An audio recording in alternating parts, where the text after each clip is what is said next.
Tekashi and Trippie Redd, they got us through the spring, but that was just the warm-up show. Summer of 2018, its main event is Pusha T versus Drake, and both boys, they've already served up some T.K.O.s. Pusha T is talking baby mama drama while Drake awaits his $100,000 fee for promotional services and career revival.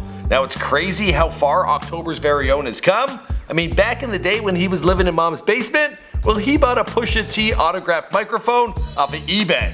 One day I was looking for like autograph stuff from Clips because I was like a really big Clips fan. Some search words led me to this guy in Virginia that supposedly had a microphone that Pusha T used during the show. It was like plastic, but it had his autograph on it. I just thought he was crazy for spending $200 for a Pusha T microphone. Now, if you need a little catch-me-up story on the bad blood between these two icons, well, look no further. This video is also titled Versus, and that's for good reason. We're going to be pitting these two rappers against one another in a 3-round no-hold-bars versus video. My name is Michael McCrudden, but you already know that. And this video is brought to my good friends over at candypens.com. Alright, let's get into round 1. We're going to be talking about the come-up and their collapse. Round 1, fight! Dating back to 1992, Pusha T was rolling with his brother Malice and the Neptunes. Pusha T's been in the game so damn long that him and Pharrell really have proved to the world that black don't crack. Can I even say that? Now, the group he would form with his brother, Clips that would fall apart, and Pharrell, he would go on to sing Happy for Walt Disney or whoever the hell that song was for. But then Pusha T, he would hook up with Kanye West at Good Music. He would then become the president of the company, and he's also collaborated with a ton of big names. I'm talking Jay-Z, Kendrick Lamar, even acts like Linkin Park. Also label mates including Big Sean and Designer. But he has a few skeletons in his closet and features, including Justin Timberlake and the Backstreet Boys. Although Pusha T might look back on his time with JT as him helping out a guy get into the world of hip-hop, deep down inside, I feel like JT actually helped out Pusha T, because he hasn't gotten that much screen time since. Maybe now. But like, maybe. Ma, what you wanna do?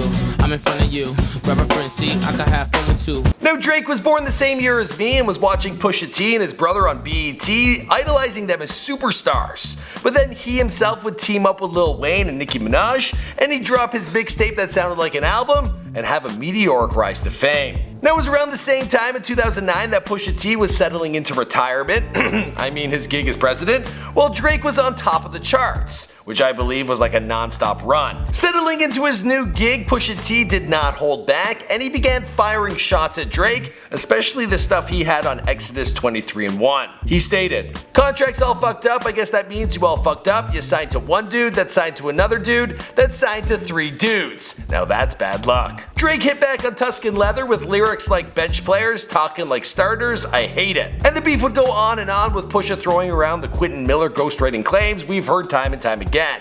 Now, Drake kept busy with co-signs and features from rap legends, both young and old. I'm talking everyone from Eminem to Lil Baby, Migos to Rihanna. The list is too long to sort through. So for round 1, well, I just gotta give the W to Drizzy Drake. Round 2, fight! In this round, we're going to be talking about clout as defined by the Urban Dictionary, which is having fame and being of influence. What does that mean in today's world? Well, it equals social media numbers, awards, and Billboard charts. So let's take a look, shall we?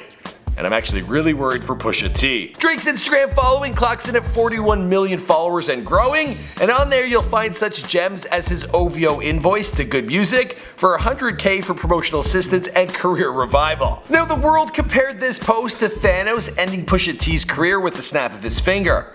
And if this were true, well, few people would notice because Pusha T's only got 1.4 million followers on Instagram. Okay, like, I know 1.4 is better than me, but for a star it's not that good.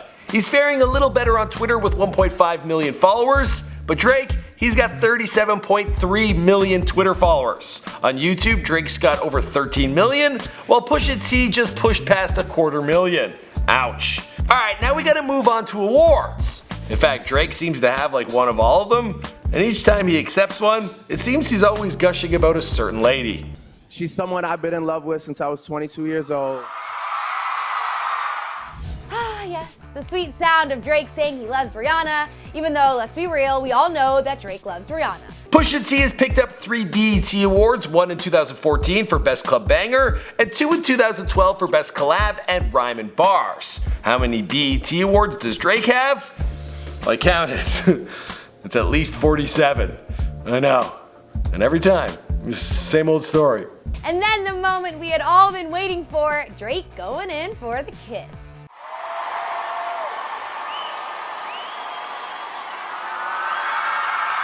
As for charting on Billboard, well, Pusha T's done mighty well for himself. He had Mercy peak at number 1 in 2012, Move That Dough was number 3 in 2014, and there were 4 other songs that cracked the top 100. And that's as a solo artist or as a feature. With clips, he cracked the top 10 a total of 3 times. Like, really big accomplishment. Something neither you or I will probably do in our lifetime. As for Drake though, well, he stayed on the Billboard 100 for a record 8 years non-stop. He's broken other records like the most Hot 100 debuts in a week and the number 1 soloist with the most Hot 100 appearances. I'm sorry, Pusha T, you're really gonna need a TKO to win this versus, but for round 3, I promise, I'm gonna make it a little easier on ya. We're gonna talk about lyrics. Round 3, fight! Now before we get into this round, I gotta show a little love to our sponsor Candy Pens. Candy Pens has gone and blown a little wind in my sails, partnering up with us here on Before They're Famous. Now if you're not familiar with the brand, they've also partnered up with Fatboy SSE, DJ Khaled, Amber Rose, A$AP Rocky, and I'm one of the select few. Now Candy Pens produces the best vape pens and vaporizer pens. They were ranked number 1 for best wax pens, dab pens, on the vape electronics market. You've seen them countless times, they're in all the music videos. It's really the coolest vape brand in the world. And I'm a member. Don't you know, girl, I am the one for you. Well, Candy Pens has hooked me up with 25% off your entire order. Not just like your first order or money back after, whatever that bullshit is. It's straight up 25% off of everything you buy. And all Candy Pens products, they are for aromatherapy purposes. You know what I mean? So go and grab yourself, use the promo code BTWF25, there is a link down below. Finally, let's get into round 3, we're gonna talk about lyrics. Round 3, fight! Now we all know I'm no rapper. For the love of God, do not Google Tim Hortons rap song. It's me, it is a Drake cover, but it's bad. It's really, really bad. There are way more Tim Hortons on this street than there were last year. Uniting us all. Never ended lineup of peeps looking for snacks, and there's at least 2 locations in each mall.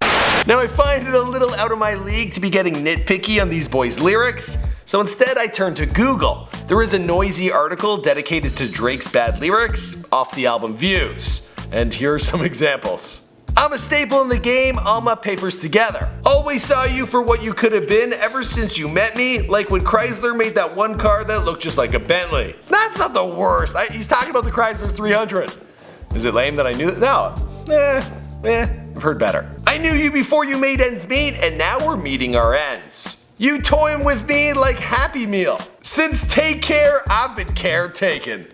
And finally, and my wifey is spiced like David Beckham. That last one didn't even make any sense. Now I did Google Pusha T bad lyrics, and there were absolutely no results, meaning no one took the time to go through all his music and write down the bad lyrics. There were in fact a ton of articles about people decoding his diss track against Drake, which really goes to show you that no one was talking about Pusha T until he started dissing Drake. So I could give Pusha T the win here, but I don't know if he deserves it. I mean, he is clout chasing, that's for sure. So I'm gonna give Drake the win, but this versus, it ain't over just yet.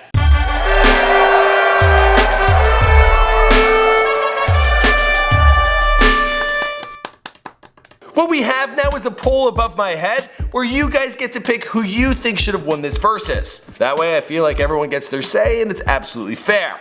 Also, we want to make more of these versus videos, but we need more categories to compare people on. I'm thinking like baby mamas, maybe style, maybe street hustle, or who was the better drug dealer. I don't know, but I need suggestions from you guys. You got to sound off in the comments down below. My name is Michael McCrud. Here are 2 other videos. Be sure to check out candypens.com. There is the promo code in a link down below. I'll see you guys in another video. Boom! Also, I can't be throwing too much shade at Drake. Bullets be flying here in Toronto. For real. For real. For real? For real? For real, for real. Oh yeah, that's right, we hitting Tims, we hitting Tims. This nation's got an addiction, Tim Hortons is the prescription. So Starbucks, you better move over, move over. Oh no, high roller.